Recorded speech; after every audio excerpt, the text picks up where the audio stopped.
Hello दोस्तों, मैं कमलेश मौर्य आपका स्वागत करता हूं। उम्मीद करता हूं स्वस्थ होंगे, मस्त होंगे और अपने पढ़ाई को बेहतरीन तरीके से कर रहे होंगे। आज की क्लास में हम लोग क्लास 10 की मैथ को पढ़ने वाले हैं और क्लास की 10 की मैथ में भी हम लोग त्रिकोणमिति के बारे में पढ़ने वाले हैं। इसके पहली क्लास में मैंने आपको जो त्रिकोणमिति होता है उस त्रिकोणमिति के परिचय के बारे में आपको बताया है कि त्रिकोणमिति क्या चीज होती है, त्रिकोणमिति में हम लोग किस चीजों के बारे में अध्ययन करते हैं। ये सब चीजों के बारे में मैंने इसके पहली क्लासों में चर्चा कर दिया है। आज की क्लास में हम लोग प्रश्नावली के सवाल को सॉल्व करने वाले हैं कि किस प्रकार से आपको प्रश्नावली के सवाल को सॉल्व करना है। और प्रश्नावली में भी हम लोग जो आज की क्लास में पढ़ने वाले हैं जो 8.1 है उसके सवालों को सॉल्व करने वाले हैं, ठीक ना। तो यहाँ पे मैं एक एक सवाल को यहाँ पे बोर्ड पे लिखने वाला हूँ और उसको बेहतरीन तरीके से आपको बताने वाला हूँ। तो आपको क्या करना है, इस वीडियो को मैक्सिमम लोगों के पास शेयर करना है और वीडियो को क्या करना है, लाइक करना है और इसको क्या करना है, जो ग्रुप है आप लोगों का होगा उस ग्रुप में क्या करना है, शेयर करना है, ठीक ना। आज की क्लास में हम लोग प्रश्नावली जो 8.1 है उसके सवालों को सॉल्व करेंगे। तो यहाँ पे जो 8.1 है इसके पहले सवाल को मैं लिख रहा हूँ। अब इस सवाल को ध्यान से आप लोग देखिएगा, आपकी किताब में भी मिलेगा और यहाँ पे बोर्ड पे मैं सवाल को लिख भी रहा हूँ, ठीक ना। तो यहाँ पे देखो सवाल, पहला सवाल यहाँ पे है,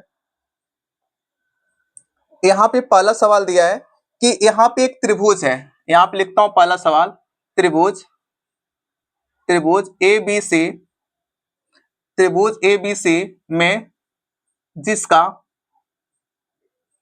जिसका कोण B समकोण है, जिसका कोण B समकोण है,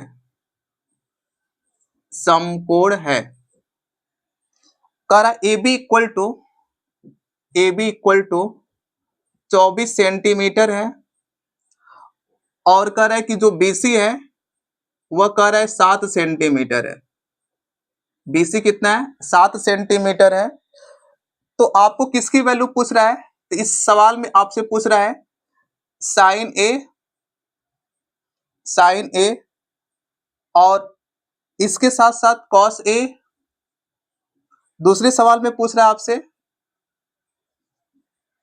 साइन सी की वैल्यू क्या होगी और इसके बाद कॉस सी की वैल्यू क्या होगी, ठीक ना। यही सवाल दिया है।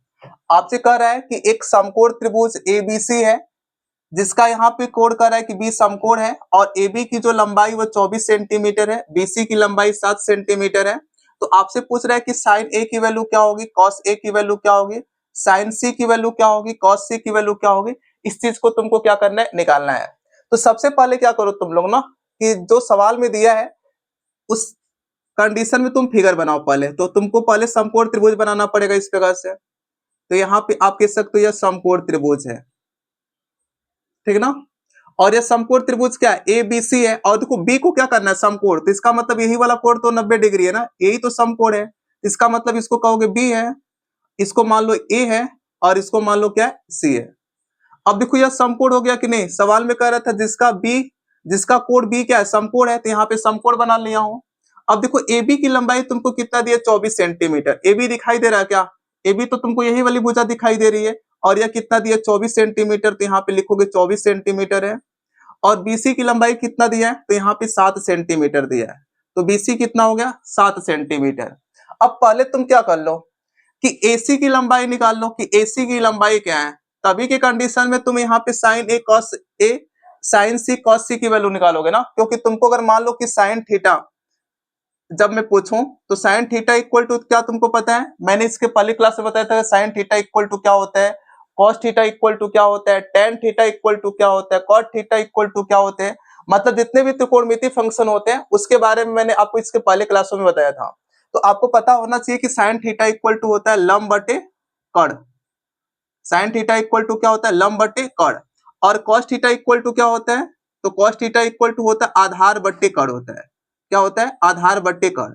तो तुमको तो पहले क्या पता होना चाहिए कि अगर मान लो कि साइन ए की वैल्यू निकालोगे तो तुमको लंब पता होना चाहिए, कर्ण पता होना चाहिए, तभी तो साइन ए की वैल्यू निकाल सकते हो। या मान लो कॉस ए की वैल्यू निकालना चाहोगे तो इसका मतलब तुमको आधार पता होगा, कर्ण पता होगा, तभी के कंडीशन में तो तुम यहाँ पे कॉस ए की वैल्यू निकाल पाओगे। तो यहाँ पे क्या कर लो तुम कि सबसे पहले यहाँ पे जो कर्ण है, क्योंकि अगर इसी इसी चीज की वैल्यू पहले निकालो, क्योंकि 90 डिग्री के सामने वाली भुजा कर्ण कहलाती है। इस कर्ण की वैल्यू निकालो। और कर्ण की वैल्यू कैसे निकाल सकते हो तुम लोग, तो तुम लोग पढ़ चुके हो पाइथागोरस प्रमेय। और पाइथागोरस प्रमेय क्या कहती है कि कड़ का स्क्वायर जो होता है, कड़ का स्क्वायर इक्वल टू लंब का स्क्वायर प्लस आधार का स्क्वायर। ये तुम लोग पाइथागोरस प्रमेय के बारे में पढ़ चुके हो। तो यहाँ पे देखो कड़ की वैल्यू क्या दिया है, कड़ को हम लोग लिखेंगे AC, तो यहाँ पे AC का स्क्वायर इक्वल टू लंब की वैल्यू कितना दिया है, तो आप कह सकते हो लंब दिया है 24, इसका मतलब यहाँ पे 24 का क्या करोगे स्क्वायर, और प्लस आधार कितना दिया है, तो आधार बताओगे 7, तो इसका मतलब क्या करोगे 7 का स्क्वायर, ठीक ना। अब इसको सॉल्व करोगे तो AC इक्वल टू कितना होगा, तो बताओगे 24, 24 का स्क्वायर क्या होता है, अगर ये पूछो कि 24 का स्क्वायर क्या होता है, तो यहाँ पे निकाल सकते हो 24 का स्क्वायर इस प्रकार से, 24 गुणे 24, 4 का मल्टीप्लाई करोगे 16 हो जाएगा, 4 दूना 8, 1 9, 4 दूना 8 और 2 दूना 4, तो यहाँ पे 6 हो जाएगा, और यहाँ पे 7 हो जाएगा, यहाँ पे 5 हो जाएगा, इसका मतलब आप कह सकते हो 576 आएगा, तो यहाँ पे 24 का स्क्वायर 576, और प्लस 7 का स्क्वायर करोगे कितना होगा 49, तो इसमें क्या कर लो 49 जोड़ लो, इस प्रकार से जोड़ोगे तो 6 9 कितना होगा, तो 6 9 15 को 5 हो जाएगा, हासिल कितना बचेगा 1, 7 1 8 और 8 4 कितना होता है 12, 2 हो जाएगा, फिर हासिल कितना बचेगा 1 बचेगा, और 5 1 6, तो इसका मतलब बताओगे 625 आएगा। तो यहाँ पे आप लोग कहने वाले हो कि AC का स्क्वायर इक्वल टू क्या 625, यहाँ पे लिखूंगा तो बताओगे 625 हो जाएगा। तो अगर AC का स्क्वायर इक्वल टू 625 है, तो अगर पूछो AC इक्वल टू क्या होगा, तो बताओगे इधर वर्ग है, यह वर्ग इधर जाके क्या बनाएगा वर्गमूल बनाएगा, तो वर्गमूल मतलब अंडर रूट, तो यहाँ पे 625, और जब 625 का वर्गमूल निकालोगे तुम लोग तो क्या निकलेगा बोलो 25 आएगा, तो यह आएगा 25। तो इसका मतलब अगर पूछो कि जो यह कड़ है इस कड़ की लंबाई कितना होगा, तो बताओगे 25 सेंटीमीटर, यह कितना होगा 25 सेंटीमीटर। यहां तक बात समझ पा रहे हो। यहाँ पे तुमको अब क्या पता हो गया, यह कड़ पता हो गया, अब यह वाली भुजा पता हो गई, और यह वाली भुजा तुमको पता हो गई। अब देखो जो वैल्यू पूछ रहा है उसकी वैल्यू आराम से निकाल सकते हो। पहले सवाल में साइन ए कॉस ए की वैल्यू पूछ रहा है। अब एक बात मैंने बताया था तुमको, वो बात क्या बताया था कि अब तुम्हारे ऊपर डिपेंड करता है कि किस वाली भुजा को तुम लंब कहोगे और किस वाली भुजा को आधार कहोगे तुम, ठीक ना। जैसे मान लो यह कड़ तो फिक्स है, जो 90 डिग्री के सामने वाली भुजा होती है वह कड़ कहलाएगी, तो यह AC हमेशा कड़ कहलाएगी। लेकिन यहाँ पे जो यह वाली भुजा है इसको कब लंब कहोगे, और जब BC वाली भुजा इसको कब लंब कहोगे, अब तुम्हारे ऊपर डिपेंड करता है। कैसे, अगर तुम इस वाले एंगल को ले रहे हो, इस वाले मतलब एंगल A को ले रहे हो, तो जब एंगल A को लोगे तो उस कंडीशन में आप कहोगे यह वाली भुजा क्या होगा लंब होगा, और यह वाली भुजा तब क्या होगा आधार होगा। इस बात को ध्यान देना। यह बात मैं कब बता रहा हूं कि यह वाली भुजा आधार होगा और यह वाली भुजा लंब होगा, जब आप इस वाले एंगल को लेना, एंगल A को लोगे तो उस कंडीशन में एंगल A के सामने वाली भुजा BC जो होगा वह लंब हो जाएगा, और AB भुजा क्या होगा आधार होगा।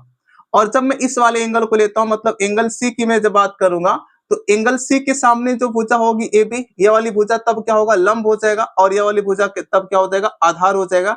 इस बात को तुमको ध्यान देना है। अब देखो मुझे निकालना है साइन A की वैल्यू, तो साइन A की वैल्यू जब निकालूंगा तो साइन A मतलब मैं किस एंगल की बात कर रहा हूं, इस वाले एंगल की बात कर रहा हूं, और तुमको पता है कि साइन थीटा इक्वल टू लंब बटे कड़ होता है, तो इसका मतलब इस वाले एंगल की बात कर रहा हूं तो लंब कितना होगा, अब बताओगे BC हो जाएगा, और BC की वैल्यू कितना है 7 सेंटीमीटर, और कड़ की वैल्यू कितना है तो अब बताओगे 25 सेंटीमीटर, तो इसका मतलब 7 बटे क्या होगा 25, तो साइन A की वैल्यू कितना आएगा 7 बटे 25। अब कॉस A की वैल्यू तुमको निकालना है, तो कॉस A की वैल्यू कैसे निकालोगे, देखो यहाँ पे cos A equal to cos theta equal to आधार बट्टे कड़, कॉस थीटा इक्वल टू आधार बट्टे कड़। अब देखो तुम यहाँ पे किस एंगल को देख पा रहे हो तुम लोग, तो हम लोग यहाँ पे एंगल A की बात कर रहे हैं, तो एंगल A की बात जब कर रहे हैं तो इसका मतलब यह वाली भुजा क्या होगा आधार हो जाएगा, यह वाली भुजा लंब है और यह वाली भुजा क्या है कड़ है। तो हमसे किससे मतलब, अगर हमको कॉस A की वैल्यू चाहिए तो कॉस A की वैल्यू निकालने के लिए हमको किसकी आवश्यकता है, आधार की आवश्यकता और कड़ की आवश्यकता है। तो आधार यही वाली भुजा होगी, तो आप कह सकते हो आधार कितना है 24 सेंटीमीटर है। और अगर पूछू कड़ कितना है तो आप बताओगे 25 सेंटीमीटर है, तो 24 बट्टे क्या होगा 25 हो जाएगा। तो आप कह सकते हो कॉस A की वैल्यू आएगा 24 बट्टे 25। क्या हमारी बातों को समझ पा रहे हो तुम लोग।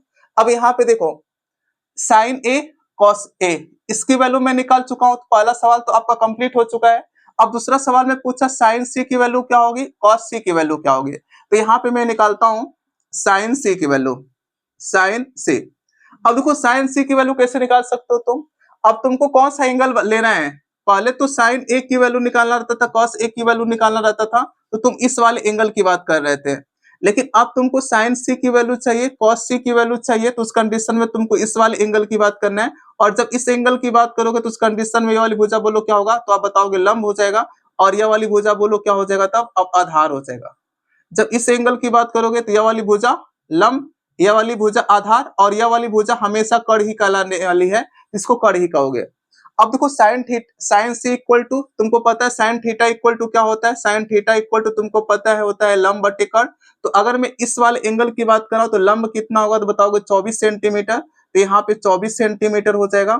और अगर मैं पूछूं तुमसे कड़ कितना होगा, तो कड़ यहाँ पे 25 सेंटीमीटर ही होने वाला है, तो 24 बटे क्या होगा 25। तो इसका मतलब अगर पूछो साइन सी की वैल्यू कितना होगा, तो आप कहने वाले हो 24 बटे 25।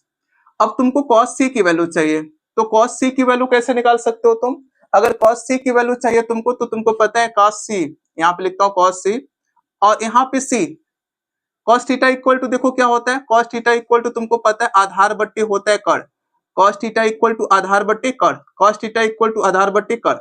अब यहाँ पे अगर मैं इस वाले एंगल को देख पा रहा हूँ, क्योंकि मुझे इसी वाले एंगल की बात में करना है, तो इसका मतलब ये वाली भुजा क्या होगा आधार, यह वाली भुजा कड़, और cos थीटा इक्वल टू आधार बट्टे कड़ होता है, इसका मतलब यहाँ पे बताओगे 7/25 हो जाएगा।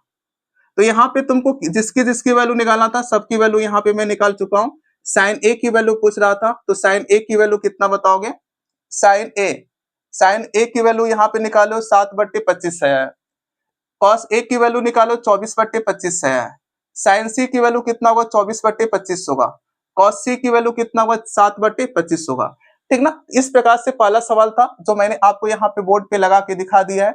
अब इसको आप क्या कर सकते हो, अपने कॉपी में अच्छे तरीके से इसको नोट कर सकते हो। फिर हम लोग पहले सवाल के बाद अब दूसरे सवाल को सॉल्व करते हैं। एक बार इसका स्क्रीनशॉट ले लो तुम लोग, या तो क्या करो इसको अपने वीडियो को रोक कर और इसको अपने कॉपी पर अच्छे तरीके से क्या करो इसको लगा लो, ठीक ना। इसके बाद हम लोग क्या करने वाले हैं कि जो इसके आगे के सवाल है उसको भी हम लोग क्या करने वाले हैं, सॉल्व करने वाले हैं, ठीक ना। इसको मुझे लगता है आप इसको लिख लिए होगे तुम लोग। अब मैं इसका अगला सवाल बताता हूं, देखो प्रश्न नंबर 2 अब हम लोग सॉल्व करने वाले हैं, यह प्रश्न नंबर 1 था।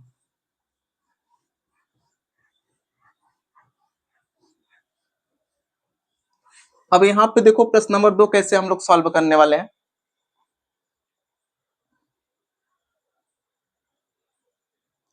प्रश्न नंबर 2 अगर देखो तुम लोग तो क्या दिया प्रश्न नंबर 2,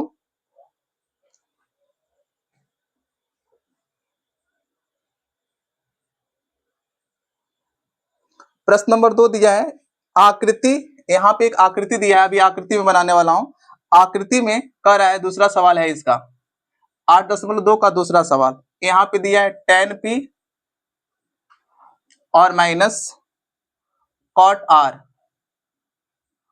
cot r का मान ज्ञात कीजिए, का मान ज्ञात कीजिए, ज्ञात कीजिए, यही सवाल है। और इसमें फिगर आपको दिया है, और फिगर कुछ इस प्रकार से दिया है, फिगर में बनाता हूं पहले आप लोगों के सामने। इस प्रकार से एक समकोण त्रिभुज आपको दिया है इस प्रकार से, और यह दिया है P है, यह वाली भुजा Q है, और यह क्या है R है, और यह वाली भुजा दिया तुमको 12 सेंटीमीटर दिया है, और यह वाली भुजा तुमको 13 सेंटीमीटर दिया है, ठीक ना। यही सवाल है।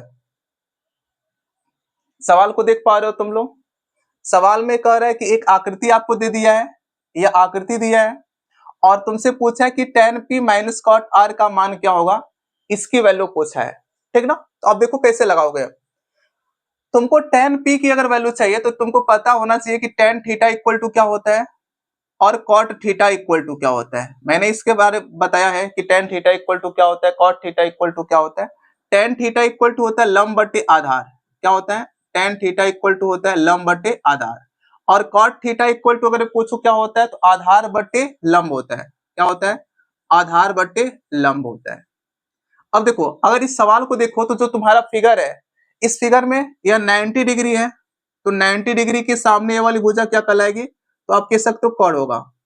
अब यह वाली भुजा आधार हो सकती है और यह वाली भुजा लंब हो सकती है, ठीक ना। जरूरी नहीं कि आधार होगी ये लंब होगी, मैंने बताया कि चेंज भी हो सकता है, ये भी आधार हो सकता है, ये भी लंब हो सकता है, लेकिन अभी के लिए इसको मानो ये आधार है, ये लंब है, ठीक ना। और ये वाली भुजा क्या है, कर्ण है।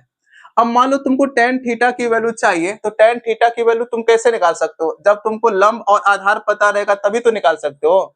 तो यहाँ पे आधार तुमको पता ही नहीं है कि क्यू आर की वैल्यू क्या होगी, तो सबसे पहले तुमको क्यू आर की वैल्यू निकालना पड़ेगा। और क्यू आर की वैल्यू कैसे निकालोगे, तुमको पता है पाइथागोरस प्रमेय पढ़ चुके हो तुम लोग, तो पाइथागोरस प्रमेय का यूज करके तुम यहाँ पे कर्ण की वैल्यू, यहाँ पे आधार की वैल्यू निकाल सकते हो। कैसे, तो यहाँ पे मैं पाइथागोरस प्रमेय से लिखता हूँ, तो आप कह सकते हो पाइथागोरस प्रमेय से कर्ण का स्क्वायर इक्वल टू लंब का स्क्वायर प्लस में होता है आधार का स्क्वायर। अब यहाँ पे देखो कर्ण की वैल्यू कितना है, कर्ण को मैं लिख सकता हूँ पी आर, तो इसका मतलब पी आर का स्क्वायर हो जाएगा, इक्वल टू लंब की वैल्यू बोलो क्या होगा, तो यहाँ पे पी क्यू, तो यहाँ पे पी क्यू का स्क्वायर कर सकते हो, और प्लस आधार की वैल्यू बोलो क्यू आर, तो यहाँ पे क्यू आर का स्क्वायर हो जाएगा। इस प्रकार से लिखोगे तुम लोग। अब देखो यहाँ पे कि अगर पूछो पी आर की वैल्यू क्या है, पी आर यह देखो कितना दिया 13, इसका मतलब 13 का स्क्वायर करने वाले हो तुम लोग, और इक्वल टू पी क्यू की वैल्यू बोलो कितना है, तो पी क्यू की वैल्यू तुमको दिया 12, तो यहाँ पे 12 का स्क्वायर करोगे, और प्लस क्यू आर, इसकी वैल्यू तुमको पता है क्या, नहीं पता है, तो क्यू आर का स्क्वायर इसको रहने दो, ठीक है ना।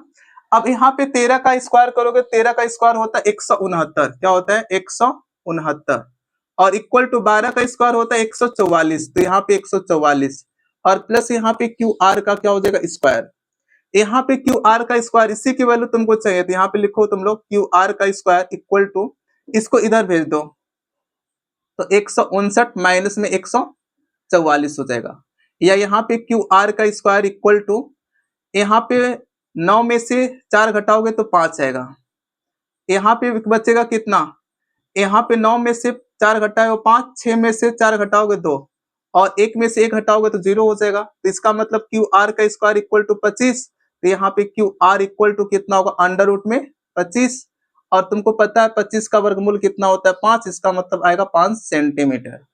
तो यहाँ पे मैं कह सकता हूँ कि जो ये आधार है, इस आधार की लंबाई कितना होगा 5 सेंटीमीटर। अब 5 सेंटीमीटर तुमको पता हो गया कि जो आधार है, इस आधार की वैल्यू 5 सेंटीमीटर हो जाएगी। अब देखो तुम्हारे सवाल में किसकी वैल्यू पूछा है, तुमसे पूछा है कि जो tan p होगा और cot r होगा, इसकी वैल्यू क्या होगी।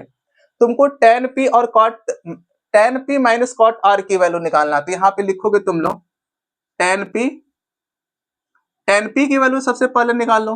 तो tan p निकालोगे, तो tan p निकालने के लिए तुमको किस एंगल को देखना पड़ेगा, तुमको इस वाले एंगल को देखना पड़ेगा, और जब इस वाले एंगल को देखोगे तो उस कंडीशन में ये वाली भुजा क्या होगा, तो आप बताओगे आधार होगा, और ये वाली भुजा तब क्या होगा, लंब हो जाएगा, ठीक ना। और तुमको पता है tan थीटा इक्वल टू लंब बटे आधार होता है, तो लंब बताओ कितना होगा, तो बताओगे 5 सेंटीमीटर, और अगर पूछो तुमसे आधार कितना होगा तो बताओगे 12 सेंटीमीटर, तो 5 बट्टे कितना होगा 12, tan p की वैल्यू 5 बट्टे 12 निकाल चुके। अब किसकी वैल्यू निकाल लो, cot r की वैल्यू निकालो, तो यहाँ पे लिखोगे cot r, तो cot r इक्वल टू क्या बताओगे तुम लोग, यहाँ पे cot थीटा इक्वल टू आधार बट्टे क्या होता है, लंब होता है, cot थीटा इक्वल टू आधार बट्टे लंब। और देखो किस एंगल की बात करोगे, cot r है, इसका मतलब इस वाले एंगल की बात करने वाले हो तुम लोग, और जब इस वाले एंगल की बात करोगे तो उस कंडीशन में इस वाली भुजा को कहोगे तुम लोग आधार, और इस वाली भुजा को क्या कहोगे तुम लोग, लंब। अब यहाँ पे cot r इक्वल टू आधार बट्टे क्या होता है, लंब, तो आधार बट्टे लंब होता है, तो आधार कितना है बताओगे 5 सेंटीमीटर, और लंब अगर पूछो कितना है तो बताओगे 12 सेंटीमीटर, इसका मतलब 12 हो जाएगा। tan p की वैल्यू 5 बट्टे 12 आ गई है, cot r की वैल्यू 5 बट्टे 12 आ गई है। अब लेकिन तुमको tan p minus cot r की वैल्यू चाहिए, तो यहाँ पे अगर मैं लिखूं इसकी वैल्यू चाहिए, तो आप कह सकते हो tan p minus cot r इसी की वैल्यू चाहिए तुमको। तो यहाँ पे देखो सॉल्व करोगे, tan p की जगह रखोगे 5 बट्टे 12, और माइनस tan r की जगह 5 बट्टे 12। अब देखो क्या होगा, या प्लस में या माइनस में, इससे यह क्या होगा खत्म हो जाएगा, तो उत्तर कितना आएगा 0 आ जाएगा, ठीक ना। तो अगर मैं पूछे तुमसे tan p minus cot r का मान कितना होगा, तो आप बताने वाले हो tan p minus cot r की वैल्यू आ जाएगी 0। तो इस प्रकार से तुमको दूसरा सवाल इसका क्या करना था, लगाना था। अब अगर ये सवाल तुमको समझ में आया हो तो इस सवाल को अच्छे तरीके से अपने कॉपी में नोट कर लो या इसका स्क्रीनशॉट ले लो, बाद में इसको अपने कॉपी पे बेहतरीन तरीके से लिखना। अब हम लोग प्रश्न नंबर 2 को सॉल्व कर लिए हैं, अब हम लोग प्रश्न नंबर 3 को सॉल्व करने वाले हैं कि जो प्रश्न नंबर 3 है वह कैसे लगने वाला है, ठीक ना। तो इसको मैं क्या करता हूँ, मिटाता हूँ और इसके बाद प्रश्न नंबर 3 को हम लोग सॉल्व करने वाले हैं। इसको मिटाता हूँ इस प्रकार से।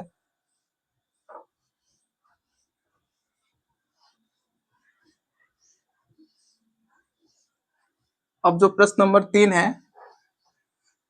उसको हम लोग सॉल्व करने वाले हैं कि प्रश्न नंबर 3 क्या है। इसको देखो प्रश्न नंबर 3 को,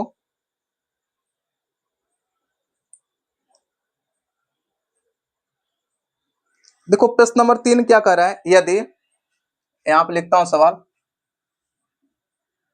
प्रश्न नंबर 3 है यदि साइन ए इक्वल टू 3/4 तो कॉस ए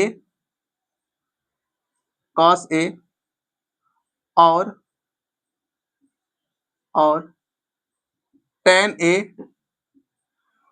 टेन ए का मान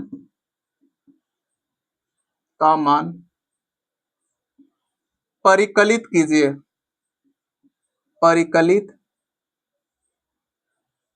कीजिए,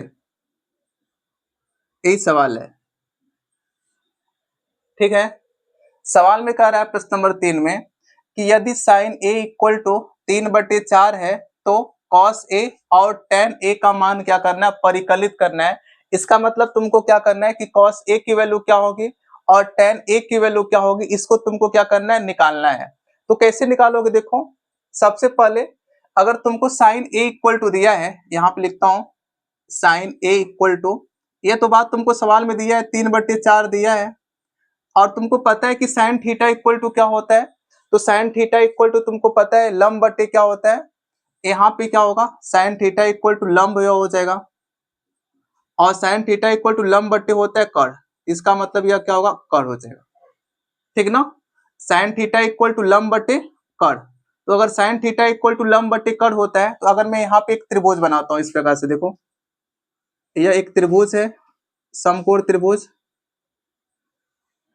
इस प्रकार से इसको मैं नाम देता हूं, या मान लो यह ए है, यह बी है और यह सी है, ठीक है।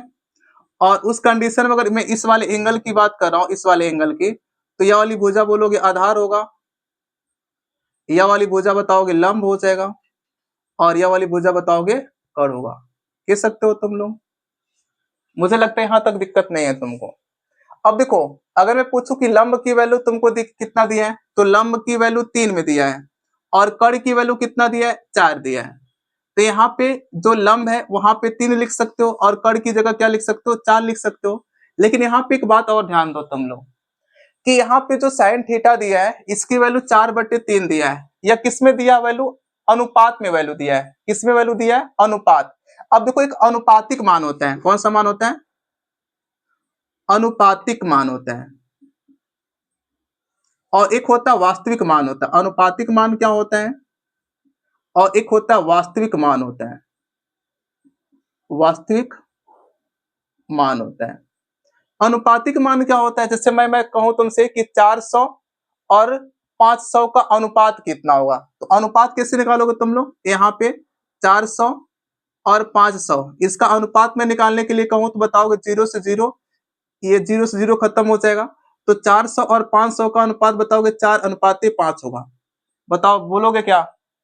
अगर मैं तुमसे पूछूं कि बताओ 800 और 1000, इसका मैं तुमसे पूछूं कि अनुपात कितना होगा, तो आप कहने वाले हो कि यहाँ पे इस 2 जीरो से 2 जीरो खत्म कर लीजिए इस प्रकार से, और 2 से काटोगे, दो से काटोगे यहाँ पे आएगा 4, और 2 से काटोगे इसका मतलब 5, इसका मतलब 4:5 बता रहे हो, बता पा रहे हो क्या।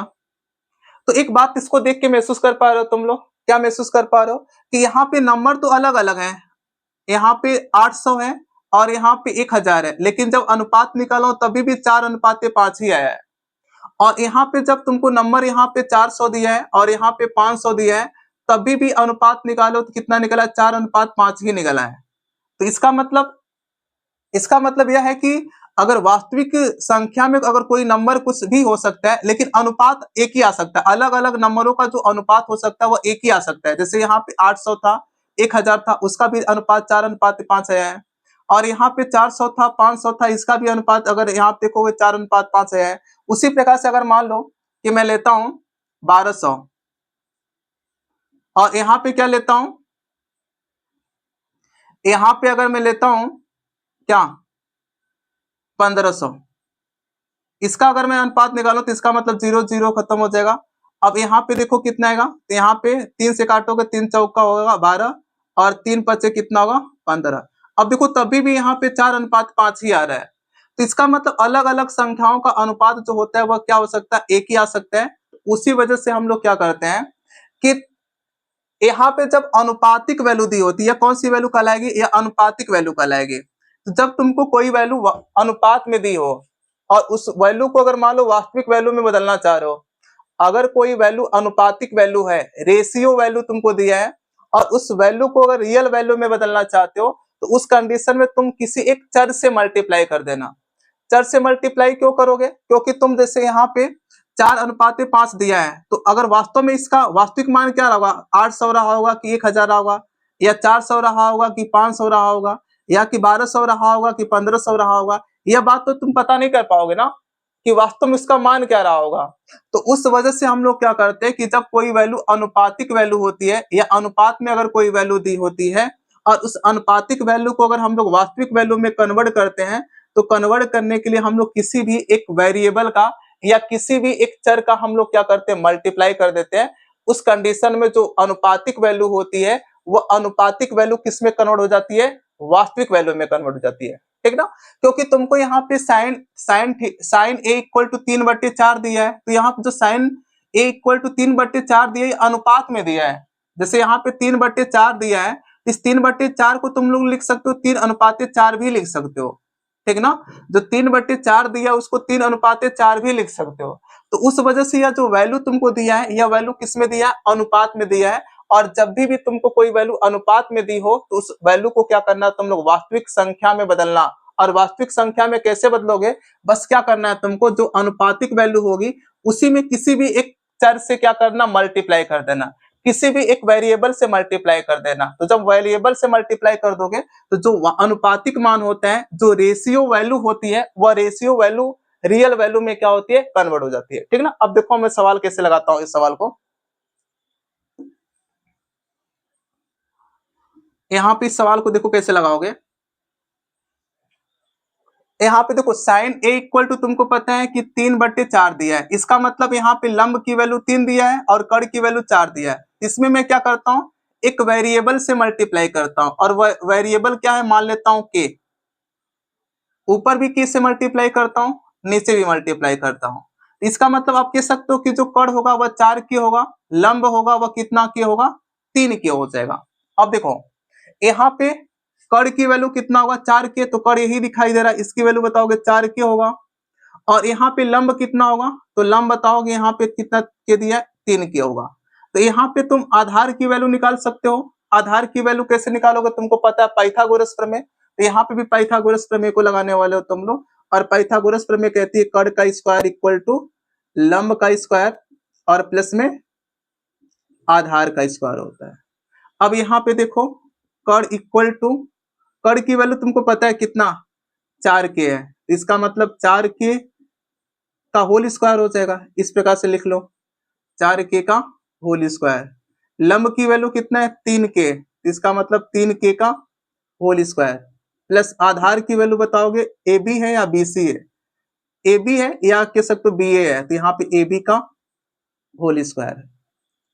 4 के का स्क्वायर करोगे तो कितना होगा, तो यहाँ बताओगे 9 के स्क्वायर हो जाएगा। और इक्वल टू 3 के का स्क्वायर करोगे तो नहीं, 4 के का स्क्वायर करोगे तो 16 के स्क्वायर आएगा, कितना आएगा 16 के स्क्वायर। और 3 के का स्क्वायर करोगे तो क्या होगा 9 के स्क्वायर आएगा और प्लस ए बी का स्क्वायर। अब यहाँ पे ए बी का स्क्वायर इक्वल टू पूछो तुमसे, ए बी का स्क्वायर इक्वल टू क्या होगा, तो 16 के स्क्वायर और माइनस इसको इधर लेके आ जाओ, तो यहाँ पे 9 के स्क्वायर हो जाएगा अब यहाँ पे इसको सॉल्व करोगे तो ए बी का स्क्वायर इक्वल टू 16 के स्क्वायर में से 9 के स्क्वायर घटाओगे कितना आएगा बताओ। 16 में से 9 घटाओगे इसका मतलब 7 के स्क्वायर, क्या आएगा 7 के स्क्वायर। या यहाँ पे अगर पूछो ए बी इक्वल टू क्या होगा तो A B equal to under root में 7 के स्क्वायर आएगा। अब यहाँ पे ए बी इक्वल टू बता सकते हो, के स्क्वायर को कड़ी से बाहर निकालोगे तो क्या आएगा के आएगा, और अंडर रूट में कितना होगा 7। इसका मतलब ए बी की वैल्यू निकाल चुके हो तुम लोग। ए बी की वैल्यू कितना होगा तो आप कह सकते हो ए बी की वैल्यू के अंडर रूट में 7 हो जाएगा, ठीक ना। अब कुछ लोगों का दिमाग ये भी चलेगा कि यहाँ पे